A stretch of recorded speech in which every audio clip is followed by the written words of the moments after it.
সুপ্রিয় শ্রোতা, গল্প পাঠের আসর চ্যানেলে শুনতে যাচ্ছেন সুনীল গঙ্গোপাধ্যায় রচিত একা এবং কয়েকজন উপন্যাসটির ৫২তম পর্ব। আমি ওয়ারা করিম, সাথে থাকুন। বড়বাবুকে শোয়ানো হয়েছে সূর্যর ঘরে খাটের ওপর, দু চোখ বোজা, কপালে ঘাম। চিররঞ্জন তার নাকের সামনে ধরে আছেন স্মেলিং সল্টের শিশি। হিমানি হাত পাখা দিয়ে হাওয়া করছেন। বাদল ঘরে ঢুকে জিজ্ঞেস করল, কি হয়েছে? চিররঞ্জনের মুখখানা ফ্যাকাশে রক্তশূন্য। তিনি দুর্বল স্নায়ুর মানুষ। কোনো রকম বিপদের সম্মুখীন হলে তার মাথা আরও গুলিয়ে যায়। কম্পিত গলায় বললেন, ডাক্তার ডাক, শিগগির। বাদল খুব একটা বিচলিত বোধ করল না। বড়বাবুর হাত পা কিছুই কাটেনি, শরীরের কোনো জায়গা থেকে রক্তপাত হয়নি। তাহলে বিশেষ কিছু না, আচমকা পড়ে গিয়ে অজ্ঞান হয়ে গেছেন। সে বলল, কি হয়েছে? সিঁড়ি থেকে পড়ে গেছেন? মাথায় জল দাও। চিররঞ্জন বিমূঢ়ভাবে তাকিয়ে বললেন, না না, এমনি এমনি পড়ে যাননি। আমি নিজের চোখে দেখলাম। বড়বাবু ৩ তলা থেকে নেমে আসছিলেন। আমি তখন বারান্দায়। উনি হঠাৎ থেমে পড়লেন, হাত তুলে আমায় ডাকলেন, চিরু, চিরু। আমি অবাক হয়ে তাকিয়েছি। এই সময় পড়ে গেলেন ঝুপ করে। তারপর গড়াতে গড়াতে। হিমানি বললেন, এখনো জ্ঞান ফিরছে না। তুই শিগগির যা, অপূর্ব ডাক্তারকে ডেকে নিয়ে আয়। বড়বাবু যদি রাগ করেন পরে? তুই যা তো, শুধু শুধু দেরি করছিস। বড়বাবু সাধারণত ডাক্তারদের সংস্পর্শ এড়িয়ে চলেন। তিনি সারা জীবনে খুব কম ওষুধ খেয়েছেন। ছোটোখাটো অসুখ হলে তিনি নিজেই নিজের চিকিৎসা করেন। তার ধারণা, যখন তখন ওষুধ খাওয়া মানেই শরীরের একটু ক্ষতি করা। বাদল সেই কথাই ভাবছিল। হঠাৎ বড়বাবুর বুক থেকে একটা অস্বাভাবিক ঘর ঘর শব্দ হতেই সে ভয় পেয়ে গেল। বড়বাবুকে এরকম অসহায় অবস্থায় সে কখনো দেখেনি। সে ছুটে বেরিয়ে গেল ডাক্তার ডাকতে। সন্ধ্যের সময় অপূর্ব ডাক্তারের চেম্বারে বেশ ভিড় থাকে। বাদল সরাসরি ভিড় ঠেলে তার সামনে উপস্থিত হয়ে বলল, এক্ষুনি আসুন। ডাক্তারবাবু মুখ তুলে বললেন, কি হয়েছে কি? বাদলের অত কথা বুঝিয়ে বলার সময় নেই। সে ততক্ষণে ডাক্তারের ব্যাগ নিজের হাতেই তুলে নিয়েছে। বলল, অন্যদের একটু বসতে বলুন, আপনাকে এক্ষুনি যেতে হবে। আরে কি হয়েছে বলো না, অত ব্যস্ত হলে কি হয়? আপনি শুধু শুধু সময় নষ্ট করছেন। আপনাকে এবার জোর করে টেনে নিয়ে যাব, কিন্তু বড়বাবু অজ্ঞান হয়ে পড়ে আছেন। বড়বাবু? অপূর্ব ডাক্তার আর দ্বিরুক্তি করলেন না, উঠে পড়লেন সঙ্গে সঙ্গে। বড়বাবুকে এ পাড়ার অনেকেই চেনে এবং মান্য করে। বাদল অপূর্ব ডাক্তারকেও প্রায় দৌড়ে নিয়ে এলো বাড়িতে। হিমানি ততক্ষণে বুদ্ধি বার করে বড়বাবুর পায়ের তলায় গরম জলের সেঁক দিচ্ছেন। ডাক্তারবাবু খানিকক্ষণ পরীক্ষা করে গম্ভীরভাবে বললেন, হাসপাতালে পাঠাতে হবে, এখানে চিকিৎসা করা যাবে না। কি হয়েছে কি? এখন বলা শক্ত। হার্ট কিংবা ব্রেইনে অনেক কিছু পরীক্ষা করে দেখতে হবে। অ্যাম্বুলেন্সে খবর পাঠান, আমি সঙ্গে যাব। হাসপাতালেই পাঠাতে হবে? এখানে কিছু হবে না? চিররঞ্জন তাকালেন স্ত্রীর দিকে। তিনি নিজে কিছু সিদ্ধান্ত নিতে পারেন না। হাসপাতালের নাম শুনলেই মনে হয় সেখান থেকে আর কেউ ফেরে না। হাসপাতালে যাবার ব্যাপারটা বড়বাবু নিজে কি পছন্দ করবেন? নিজের জীবনের ব্যাপারে বড়বাবু কখনো কারোর পরামর্শ নেননি, নিজেই সব ঠিক করেছেন। হাসপাতালে জ্ঞান ফেরার পর তিনি যদি চিররঞ্জনকে ভর্ৎসনা করে বসেন, তুমি শেষকালে আমাকে হাসপাতালে ঠেলে দিলে। চিররঞ্জন বিভ্রান্তের মতন এদিক ওদিক তাকিয়ে বললেন, সূর্যি কোথায়? বাদল দেখ না, সূর্যিকে পাস কিনা কোথাও। সূর্য বাড়িতে নেই, সুতরাং তাকে এখন কোথায় খুঁজে পাওয়া যাবে? চিররঞ্জন ভাবছিলেন, সূর্য যদি নিজের বাবার চিকিৎসার একটা উপায় ঠিক করে, তাহলে তার আর কোনো দায়িত্ব থাকে না। হিমানি বললেন, হাসপাতালে কেন? বাড়িতে যন্ত্রপাতি আনা যায় না? অপূর্ব ডাক্তার বললেন, আমি সে দায়িত্ব নিতে পারি না, অবস্থা খুব ভালো বলে মনে হচ্ছে না। চিররঞ্জন ডাক্তারের হাত জড়িয়ে ধরে বললেন, এখনকার মতন একটা কিছু ব্যবস্থা করুন। কোনো মতে যদি একবার জ্ঞান ফিরিয়ে আনা যায়, বুঝলেন না, ওর মত না নিয়ে হাসপাতালে পাঠাতে। অপূর্ব ডাক্তার ইঞ্জেকশনের সিরিঞ্জ বার করতে করতে বললেন, তা তো বুঝলাম, কিন্তু ইঞ্জেকশন শেষ করে তিনি আবার বললেন, আধ ঘন্টার মধ্যে জ্ঞান ফেরার কথা। আমি এখন একটু যাচ্ছি, জ্ঞান ফিরলেই আমাকে আবার খবর দেবেন। আধ ঘন্টার আগেই বড়বাবুর জ্ঞান ফিরল। খুব ক্লান্তভাবে চোখ খুললেন। চিররঞ্জন সঙ্গে সঙ্গে মুখ ঝুঁকিয়ে বললেন, বড়বাবু, বড়বাবু। বড়বাবু শুধু তাকিয়ে রইলেন, কোনো কথা বললেন না। এখন কেমন আছেন? বড়বাবু শুধু বললেন, চিরু, কষ্ট হচ্ছে? কোথায়? বড়বাবু আর কোনো উত্তর দিলেন না। একটা হাত উঁচু করার চেষ্টা করলেন, সেটা আবার ধপাস করে পড়ে গেল। চিররঞ্জন আবার ব্যগ্রভাবে বললেন, ডাক্তার এসেছিল, বলছিল হাসপাতালে গেলে চিকিৎসার সুবিধে হবে। বড়বাবু যেন এই কথাটা বুঝতেই পারলেন না। ক্লিষ্ট ভঙ্গি করে পাশ ফিরে আবার চোখ বুঝলেন। ডাক্তারবাবু আবার এলেন একটু পরেই। তিনিও বড়বাবুকে অনেকবার জিজ্ঞেস করলেন হাসপাতালের কথাটা, কোনো উত্তর পেলেন না। তখন আবার ইঞ্জেকশন ও ওষুধ দিয়ে বললেন, আজকের রাতটা অন্তত দেখা যাক, কাল সকালে যা হয় ঠিক করা যাবে, ভয়ের কিছু নেই। তবু যাবার সময় তিনি চিররঞ্জনকে আলাদা করে ডেকে নিয়ে বললেন, রাত্রিরে যদি খারাপ কিছু হয় সঙ্গে সঙ্গে আমাকে খবর দেবেন, যত রাত্রিরই হোক। ডাক্তারের মুখে চিন্তার ছাপ দেখলে বাড়ির লোকের বুক কাঁপে। রাত 9:30 বাজে, সূর্য তখনও ফেরেনি। কোনো কোনো রাত্রে সূর্য বাড়ি ফেরে না। আজও যদি সেরকম হয়। এই কথা ভেবে বাদল অনেকক্ষণ ধরে ছটফট করছে। একসময় সে বলল, বাবা, আমি সূর্যদাকে একটু খুঁজে আসব। দীপ্তিদিদের বাড়ি বাদল একবার দেখেছিল দূর থেকে। সেখানে যেতে তার একটু লজ্জা করছে, কিন্তু ওখানে ছাড়া সূর্যর খোঁজ করবে আর কোথায়? একতলার অন্ধকার সিঁড়ি দিয়ে বাদল উঠে এলো দোতলায়। ঘরের দরজা ভেজানো, ভেতরে আলো জ্বলছে। দরজায় কলিং বেল নেই। আঙুলের গাঁট দিয়ে ঠুকে ঠুকে আওয়াজ করলো বাদল। দীপ্তি দরজার এক পাল্লা খুলে বললেন, কে? দরজার ফাঁক দিয়ে বাদল দেখল একটা চেয়ারে সূর্য বসে আছে, মুখ গোঁজ করে। ঠিক অভিমানী শিশুর মতন তার বসে থাকার ভঙ্গি। দরজা খোলার পরও সে মুখ তোলেনি। দীপ্তি আগে কয়েকবার বাদলকে দেখেছে। সঙ্গে সঙ্গেই চিনতে পেরে বললেন, বাদল না? কি ব্যাপার? সূর্য এবার মুখ তুলল।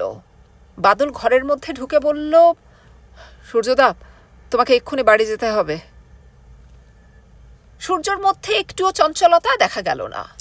সে বলল, এত রাত্রিরে এসেছিস কেন? কি হয়েছে? বড়বাবুর খুব অসুখ। দীপ্তি উৎকণ্ঠিতভাবে বললেন, কি কি হয়েছে কি? বাদল, তোমার মুখ এত শুকনো কেন? বাদল বলল, সূর্যদা, তাড়াতাড়ি চলো, বড়বাবু সিঁড়ি থেকে পড়ে গেছেন, অনেকক্ষণ ধরে অজ্ঞান হয়েছিলেন। আমাকে ডাকতে বললেন? কোনো কোনো কথা বলতে পারছেন না। দীপ্তি তাড়া দিয়ে বললেন, সূর্য, তুমি এক্ষুনি চলে যাও। সূর্য মন্থরভাবে উঠে দাঁড়ালো। তক্ষুনি বেরিয়ে পড়ার কোনো লক্ষণ না দেখিয়ে বাদলকে জিজ্ঞেস করল, ডাক্তার এসেছিল? ডাক্তারবাবু বললেন ওকে হাসপাতালে পাঠানো দরকার। দীপ্তি বললেন, সূর্য, আর দেরি করো না তাহলে। সূর্য বলল, যাচ্ছি। বাদল, তুই নিচে গিয়ে একটা ট্যাক্সি ডাকতো, আমি এক্ষুনি যাচ্ছি। বাদল বেরিয়ে যাবার পর সূর্য গম্ভীরভাবে বলল, দীপ্তিদীপ, চট করে তোমার 2-1টা জামা কাপড় গুছিয়ে নাও, তুমিও যাবে আমাদের সঙ্গে। আমি? হ্যাঁ, বাবার অসুখ যদি গুরুতর হয় তাহলে আমি কদিন আসতে পারবো না, তুমি ওখানেই আমাদের সঙ্গে থাকবে। তা হয় নাকি? পাগল হয়েছ? নিশ্চয়ই হয়। দীপ্তি এগিয়ে এসে সূর্যর বাহু ছুঁয়ে মিনতি করে বলল, এখন এরকম পাগলামি করো না, তাড়াতাড়ি চলে যাও, আমি কাল সকালেই একবার খবর নেব। সূর্য বলল, আমি অন্য কিছুর জন্য বলছি না, আমি এখানে না এলেই অন্য লোকেরা তোমাকে আজে বাজে কথা শোনাতে আসবে। তাতে আমার কিচ্ছু হবে না। একটা কথা মনে রেখো, আমি তোমার সঙ্গে না গেলেও আমি সবসময় তোমার সঙ্গে আছি। তুমি যেখানেই যাও আমি তোমার সঙ্গে থাকব। তুমি চোখ বুঝলেই দেখতে পাবে আমি তোমার পাশে দাঁড়িয়ে আছি। সূর্যের মনে হলো এ কথাটা সে যেন আগে কোথাও শুনেছে। জেলে থাকার সময় শ্রীলেখা চিঠিতে এইরকমই কিছু লিখেছিল। সে বলল, চোখ বুজে নয়, চোখ খুলেই আমি তোমাকে সব সময় দেখতে চাই আমার কাছাকাছি। কাল সকালে তুমি ঠিক আসবে তো? আসবো। সূর্যকে এত সহজে খুঁজে পাওয়ার জন্য বাদল আরও বেশি উত্তেজিত বোধ করছে। খোঁজাখুঁজির জন্য সময় নষ্ট হলে সে কথা মনে পড়তো না, এখন মনে পড়ছে সেই কথা। খুব বেশি দেরি হয়ে যায়নি তো? যদি এর মধ্যেই মারোয়ারিদের বিয়ের একটা আলো বাজনার বিরাট জুলুস বেরিয়েছে বলে ট্যাক্সিটা আটকে পড়েছে। বাদল চেঁচিয়ে বলল, আহ, এদের জ্বালায় আর পারা গেল না। সর্দারজি আপ ডাইনে ঘুমাকে জলদি চালায়ে, বহুত জলদি। সূর্য বাদলের পিঠে হাত দিয়ে বলল, তুই এত চঞ্চল হচ্ছিস কেন? একটানা 8 দিন বড়বাবু তন্দ্রাচ্ছন্ন হয়ে রইলেন। ঘুম ও জাগরণের মাঝখানের একটা অবস্থা। কখনো তিনি তাকিয়ে থাকেন লোকজনের মুখের দিকে। কেউ কথা বললে শুনতে পানও মনে হয়, কিন্তু কোনো উত্তর দিতে পারেন না। আবার এক এক সময় নিজে থেকেই একটা দুটো কথা বলে ওঠেন। সে কথার মর্মোদ্ধার করাও সহজ নয়। ধন্বন্তরী হিসেবে বিখ্যাত ডাক্তার বিধানচন্দ্র রায় সদ্য প্র্যাকটিস করা বন্ধ করেছেন। বাড়িতে শুধু সকালে 1 ঘন্টা বিনা পয়সায় রোগী দেখেন। মন্দাকিনীর ছেলে সুরেশ্বরের সঙ্গে ডাক্তার বিধানচন্দ্র রায়ের পরিচয় আছে। সুরেশ্বর বিশেষ চেষ্টা করলেন তাকে আনবার জন্য, কিন্তু ডাক্তার রায় অত্যন্ত ব্যস্ততার জন্য বাড়িতে আসতে পারলেন না। চেম্বারে আনতে বললেন। সেখানে বড়বাবুকে নিয়ে যাবার প্রশ্নই এখন ওঠে না। তাই ডাক্তার নলিনী রঞ্জন সেনকে কল দেওয়া হলো। বাড়িতে সব সময় লোকজনের ভিড়। নানা সূত্রে বড়বাবুকে অনেকেই চেনে। খবর পেয়ে সবাই ভিড় করে আসছে।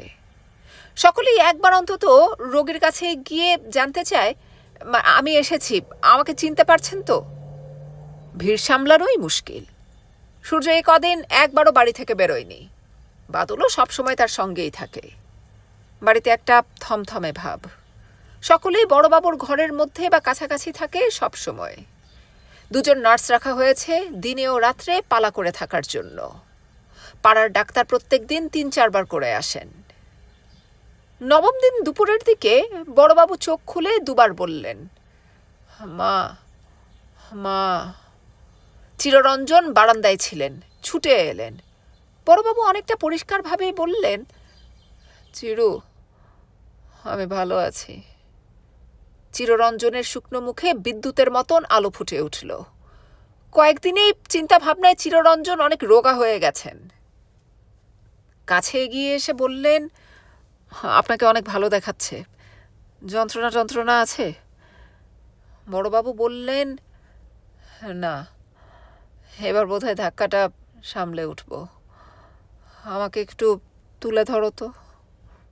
পাশ থেকে নার্স বললেন, না না, এখন উঠবেন না। বড়বাবু বললেন, এ মেয়েটিকে। বাড়ির সকলেই অবিলম্বে উপস্থিত হলো সেখানে। বড়বাবুকে কয়েকটা বালিশ উঁচু করে ঠেস দিয়ে বসানো হয়েছে। এতদিন পর তার চেহারায় বার্ধক্যের ছাপ প্রকট। চামড়া ঝুলে গেছে, চোখ দুটি কোটরাগত। গলার আওয়াজে সেই দৃঢ়তা আর নেই। দেখে যত না অসুস্থ মনে হয়, তার চেয়েও বেশি মনে হয় মানুষটা খুবই ক্লান্ত। ভালো মতন জ্ঞান ফেরা মাত্রই ডাক্তারকে খবর দেবার কথা ছিল, তাই সূর্য চলে গেছে ডাক্তারকে ডাকতে। চিররঞ্জন বললেন, আমি এমন বিপদে পড়েছিলাম, ডাক্তাররা বলছিলেন হাসপাতালে পাঠাতে, কিন্তু আপনার মতামত না নিয়ে। হাসপাতালে কেন? হার্টের চিকিৎসা বাড়িতে ভালো মতন। হার্টটাই গেছে বুঝি? গুরুতর কিছু নয়, সামান্য অ্যাটাক। হাসপাতালে না পাঠিয়ে ভালো করেছ। হিমানি বললেন, এ কদিন তো আপনি কিছুই খাননি, শুধু গ্লুকোজ ইঞ্জেকশন দিয়ে। আজ কিছু খাবেন? কটা দিন কেটেছে বলো তো? সবাই তখন দিনের হিসেব মেলাতে ব্যস্ত। তারপর সেই সিঁড়ি থেকে পড়ে যাবার বর্ণনা। বড়বাবু চুপ করে সব শুনলেন। তারপর হঠাৎ ছেলে মানুষের মতন বললেন, আমাকে একটু মুগের ডাল খাওয়াতে পারো? আমার মায়ের হাতের রান্না খেয়েছিলাম। সকলে চোখ চাওয়াচাওয়ি করল। এত কঠিন অসুখের রোগীকে কি মুগের ডালের মতন গুরুপাক কিছু খাওয়ানো উচিত? তাছাড়া বড়বাবু আবার নিজের মায়ের রান্না কবে খেলেন? কোনোদিন তো ওর মায়ের কথা শোনা যায়নি। হিমানি একটা স্তোক বাক্য দিয়ে বেরিয়ে গেলেন ঘর থেকে। রান্নাঘরে গিয়ে মুগের ডাল বার করে রাখলেন। তবে ডাক্তারকে জিজ্ঞেস না করে রান্না চাপাবেন না। ডাক্তার এসে বড়বাবুর অবস্থা দেখে খুব খুশি হলেন, কিন্তু মুগের ডাল খাবার অনুমতি দিলেন না। অসুখ হলে এত বড় একজন বয়স্ক লোকের সঙ্গেও সবাই শিশুর মতন ব্যবহার করে। ডাক্তারও বললেন, আর কয়েকটা দিন বাদেই তো পুরো ভালো হয়ে যাবেন, তারপর যা খুশি হয় খাবেন, কেমন? সন্ধ্যাবেলা ঘুম থেকে ওঠার পর বড়বাবুর অবস্থা আরো অনেক ভালো মনে হলো। নিজে দুধের বাটি হাতে নিয়ে চুমুক দিলেন। বললেন, রেডিওটা খোলো তো, একটু খবর শুনবো। কিন্তু সকলেরই মনের মধ্যে একটা অস্বস্তি রয়ে গেল। আর সব দিক ভালো হলেও বড়বাবুর কথাবার্তা একটু যেন অসংলগ্ন। মাঝে মাঝে এমন সব কথা বলছেন যার মানে ঠিক বোঝা যাচ্ছে না। মনে হয় তার চৈতন্যের জগতে একটা কিছু ওলটপালট চলছে। মায়ের কথা বলছেন বারবার। এককালে তিনি গান শিখতেন ওস্তাদ সৈফুদ্দিন খাঁ সাহেবের কাছে। হঠাৎ জিজ্ঞেস করলেন, খাঁ সাহেব কি কাল এসেছিলেন? সবাই জানে সৈফুদ্দিন খাঁ সাহেব মারা গেছেন 7-8 বছর আগে। কেউ কিছু উত্তর না দিলে বড়বাবু সবার মুখের দিকে তাকিয়ে রইলেন। তারপর বললেন, এখন কলকাতায় গান বাজনার জলসা হচ্ছে না কোথাও? আমাকে একটু নিয়ে যেতে পারো? চিররঞ্জন বিষণ্ণভাবে বললেন, শরীরের এই অবস্থা, আপনি এখন কি করে যাবেন? শরীরটা কি আমার একেবারেই গেছে? আজ তো বেশ ভালো আছেন। বড়বাবু বিছানা ছেড়ে উঠে দাঁড়াবার চেষ্টা করলেন। চিররঞ্জন ও নার্স এসে দুপাশ থেকে তাকে ধরল। 2-3 পা হেঁটেই বড়বাবু বললেন, আমার মাথা ঘুরছে, আপনি বিছানায় এসে বসুন। না, আমি আর একটু হাঁটব। শরীরকে বেশি প্রশ্রয় দিলেই পেয়ে বসবে।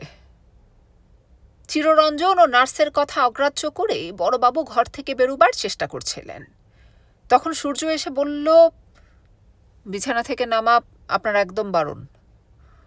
বড়বাবু বললেন, ডাক্তার বৈদ্যর কথা শুনে আমি কখনো চলিনি। সূর্য, চল, সমুদ্রের ধারে কোথাও বেড়াতে যাবি? যাব, আপনি আগে সেরে উঠুন। সূর্য তার বাবাকে ধরে ধরে আবার বিছানার কাছে নিয়ে এলো। বড়বাবু বললেন, আমার এই জায়গাটা আর ভালো লাগছে না, আমি অন্য কোথাও যাব। পরদিন বড়বাবু চিররঞ্জনকে একটা চেক সই করে দিলেন পর্যন্ত। এর আগে তিনি হাতও নাড়াতে পারতেন না। হাসতে হাসতে বললেন, আমি ঠিক সেরে উঠব, এত সহজে মরতে রাজি নই হে। তারপর হঠাৎ আবার অন্যমনস্ক হয়ে বললেন, বেঁচে থেকে কি হবে? হ্যাঁ, বেঁচে থেকে কি হবে তাও তো জানি না। একটু বাদেই বৃষ্টি হবে। আকাশ অন্ধকার, ঘরের মধ্যে একটা থমথমে ছায়া। চিররঞ্জন উঠে গিয়ে জানলা বন্ধ করতে যেতেই বড়বাবু বললেন, থাক, খোলা থাক না। বাদল সূর্যকে বলল, সূর্যদা, আমরা তো আছি, তুমি আজ একটু বাইরে থেকে ঘুরে এসো না। এর আগে সূর্য বেশিরভাগ সময়ই বাড়ির বাইরে কাটাতো। এ কদিন সে একটানা বাড়িতে থেকে যেভাবে কাজকর্ম করেছে তা দেখলে অন্যদের মায়া লাগে। বাড়ির কাজ করা যেসব ছেলের স্বভাবে নেই, তারা কিছুতেই নিজেদের এসব ব্যাপারে ঠিক মানিয়ে নিতে পারে না। সূর্য বলল, আজকের দিনটা যাক, কাল বেরোবো। বাদল উৎসাহের সঙ্গে বলল, লরেন্স অলিভিয়ারের হ্যামলেট এসেছে, তুমি দেখবে না? সূর্য অন্যমনস্কভাবে বলল, হ্যাঁ রে, আমি যখন ডাক্তার ডাকতে গেছি তার মধ্যে কি কখনো দীপ্তি দিয়ে এসেছিলেন? না তো, এলে ঠিক বসিয়ে রাখতাম। এলো না কেন? আশ্চর্য, ওর একটা খবর নেওয়া দরকার। আমি যাব, দেখি আজকের দিনটা। সূর্য জানলার কাছে গিয়ে চুপ করে দাঁড়ালো। বাইরে বৃষ্টি পড়ছে ঝুপঝুপ করে। সমস্ত শহরটা নিস্তব্ধ মনে হয়। এ কদিন বাবার অসুখের চিন্তার মধ্যেও সে দীপ্তির কথা এক মুহূর্তের জন্যও ভোলেনি। দীপ্তি একবারও খবর নিতে এলো না কেন? দীপ্তি তো এ বাড়িতে আগে একদিন এসেছিল। দীপ্তির কোনো বিপদ হয়নি তো? সূর্যের মনে হলো বৃষ্টির মধ্যেও সে যেন দীপ্তির শরীরের সুগন্ধ পাচ্ছে। দীপ্তি যেন কোনো একজন নারী নয়, সূর্যর মুখ লুকোনোর একটি জায়গা। দীপ্তি আসেনি, দীপ্তির সঙ্গে অনেক দিন দেখা হয়নি। কেন সে এরকম কষ্ট দিচ্ছে? সূর্যের শোধ নেবে। সে তার ভালোবাসা দিয়ে দীপ্তিকে পাগল করে দেবে। রাত্রিবেলা ঘুমোতে যাবার আগে সূর্য এসেছে বাবাকে দেখতে। বড়বাবু তখন চোখ বুজে আছেন। অসুখ অনেক রকম হয়, তবে অসুস্থ মানুষ দেখলেই প্রথমে জ্বর দেখার কথাই মনে পড়ে। সূর্য তার একটা হাত রাখলো বড়বাবুর কপালে। বড়বাবুকে ঘুমন্ত মনে হয়েছিল, কিন্তু তিনি চোখ খুলে তাকালেন, বললেন, বস একটু। রাত্রির নার্স একটা বই খুলে বসেছিলেন শিয়রের কাছে। বড়বাবু বললেন, তুমি একটু বাইরে যাও তো মা। নার্সের টুলে সূর্য বসে পড়ল। তারপর বলল, আপনার বেশি কথা বলা নিষেধ। বড়বাবু সে কথা গ্রাহ্য না করে বললেন, আমার যদি হঠাৎ কিছু হয়ে টয়ে যায়, তোকে কয়েকটা কথা বলে রাখা দরকার। বাড়ির দলিল, কোম্পানির কাগজ। সূর্য বলল, এসব কথা এখন থাক না, পরে হবে। পরে যদি আর সময় না পাই। ডাক্তার তো বলেছেন। আমি ডাক্তারি ওষুধে বিশ্বাস করি না। আমি সকাল থেকে তোর কথাই ভাবছি, তোর মায়ের কথা। তুই তুই গোয়ালিয়র চলে যা। গোয়ালিয়র কেন? এটা এটা তোর জায়গা নয়। ওখানে গিয়ে আমি কি করব? কারুকেই চিনি না। ও আচ্ছা, যাসনি। তুই এখানে কি করবি? ঠিক ভেবে দেখিনি। তুই বিয়ে করবি না? সূর্য কিছু একটা কথা বলতে গিয়েও থেমে গেল। নিজের বিয়ের কথাটা সে বাবাকে জানাবে বলেই মনস্থির করে রেখেছিল, কিন্তু এখন এ কথা বলার প্রকৃষ্ট সময় নয়। সে বলল, আগে আপনি পুরোপুরি সেরে উঠুন। বড়বাবু একটা দীর্ঘশ্বাস ফেলে বললেন, কিছুতেই কিছু যায় আসে না। সূর্য একথা ঠিক তাৎপর্য বুঝতে না পেরে স্থির দৃষ্টিতে তাকালো বাবার দিকে। তার মনে হলো বাবার বুকটা যেন একটু বেশি জোরে ওঠানামা করছে। নিঃশ্বাসের কষ্ট হবার লক্ষণ কি? সে বলল, আপনার কি কোনো কষ্ট হচ্ছে? বড়বাবু মাথা নেড়ে বললেন, না। তারপর খুব টেনে টেনে বললেন, আমি চলে গেলেও এই পৃথিবী এরকমই থাকবে। ব্যাপারটা খুব ভালো না মনে হয় সূর্য উঠে গিয়ে চিররঞ্জনকে ডেকে আনলো। চিররঞ্জন হন্তদন্ত হয়ে এলেন। বড়বাবু বললেন, চিরু, বসো, তোমার সঙ্গেও কথা আছে। চিররঞ্জন প্রায় ধমক দিয়ে বললেন, আপনি এখন ঘুমন তো, সব কথা কাল শুনব। না। নিজেই উঠে বসার চেষ্টা করলেন বড়বাবু। নার্স তাড়াতাড়ি এসে তার গা ধরে বলল, কি করছেন কি? শুয়ে পড়ুন। বড়বাবু বললেন, আমার শয্যা কণ্টকী হয়েছে, পিঠ জ্বলে যাচ্ছে, আমি শুয়ে থাকতে পারছি না। সূর্য চিররঞ্জনকে জিজ্ঞেস করল, ডাক্তার ডাকবো? বড়বাবু ততক্ষণে উঠে বসেছেন। খানিকটা ঘোর লাগা গলায় বললেন, আমি সারা জীবন ধরে খোঁজার চেষ্টা করেছি মানুষের জীবনের উদ্দেশ্য কি। আমার মা বলেছিলেন এই কথাটা আমাকে জেনে যেতে হবে। আমি পারিনি। তোমরা কেউ জানো? চিররঞ্জন কাঁদো কাঁদো ভাবে বললেন, বড়বাবু, কথা বললে আপনার কষ্ট বাড়বে। ডাক্তারকে ডেকে আনছি এক্ষুনি। বড়বাবু নার্সের দিকে মুখ ফিরিয়ে ইশারায় বললেন, এক গ্লাস জল। নার্স জল গড়িয়ে এনে খাইয়ে দিতে গেলে বড়বাবু সেটা নিজের হাতে নিলেন। ঠোঁটে ঠেকাবার আগে গ্লাসটা হাত থেকে পড়ে বিছানা জলে ভেসে গেল। বড়বাবু যেন সেই জল শুষে নিতে চান। এই ভঙ্গিতে নিজেও ঠাস করে উপুড় হয়ে পড়লেন বিছানায়। তার বুক দিয়ে ঘর ঘর শব্দ হতে লাগল। সূর্য তক্ষুনি ছুটে যাচ্ছিল ডাক্তার ডাকতে। চিররঞ্জন সূর্যর হাত চেপে ধরে বললেন, তুমি না, তুমি সামনে থাকো। বাদলকে পাঠানো হলো ডাক্তারের জন্য। চিররঞ্জন আর সূর্য ধরাধরি করে বড়বাবুকে সোজা করে শুইয়ে দিল। বড়বাবু স্থির চোখ মেলে চেয়ে আছেন। আবার তার বাকরুদ্ধ হয়ে গেছেন। চিররঞ্জন আকুল হয়ে তাকে ডাকতে লাগলেন। নার্স ঘষতে লাগলো পায়ের পাতা। ডাক্তার এসে মুখ কালো করলেন। নিচু গলায় বললেন, একটা ইঞ্জেকশন দেওয়া যেতে পারে, কিন্তু আর কোনো আশা নেই। শুধু শুধু আর কষ্ট দিয়ে কি হবে? কোমার পরের স্টেজে একটু ভালো হয়ে তারপরে হঠাৎ এইরকম। সূর্য বলল, আপনি তবু ইঞ্জেকশন দিন। ইঞ্জেকশন দেবার মাত্র 1 মিনিট বাদেই বড়বাবু আস্তে আস্তে এদিক ওদিক চোখ ঘোরালেন। তারপর ঠোঁট নড়ে উঠল। কিছু একটা বলার চেষ্টা করলেন, কিন্তু কেউ কিছু শুনতে পেল না। শেষ নিঃশ্বাস বেরুবার আগে সেইটাই বড়বাবুর শেষবার কথা বলার চেষ্টা। তার শেষ কথা কেউ বুঝতে না পারলেও বাদল দাবি করে সে ঠোঁট নাড়া দেখেই কথাটা ধরতে পেরেছে। বড়বাবু বলতে চেয়েছিলেন, দেখে গেলাম। এবং এই দেখে গেলাম কথা দুটিরই অনেক রকম ব্যাখ্যা দিয়েছে বাদল।